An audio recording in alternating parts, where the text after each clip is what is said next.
Oh, Pak Raja apa buat?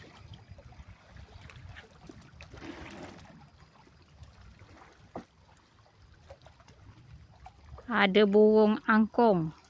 Burung angkong ke burung bangau ni? Burung degung kata pak suami saya. Hah? Ha, tu sana. Burung atas izin Allah doakan dapat ikan ya. Apa-apa ikan lah. Nak ikan tawa ke, ikan kurau ke, senangin ke, kakap ke. Yang penting duit. Mana burung tadi? Ha, tu.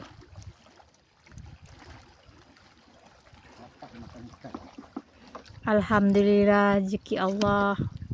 Ha, tu dia dapat ikan tu. Ha, terbang pula dia dapat ikan. Makan, kami tak ganggu dah. Kami pun nak mencari ikan kat sini.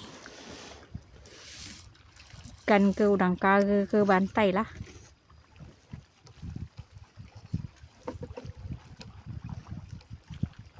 Dia malu bersembunyi.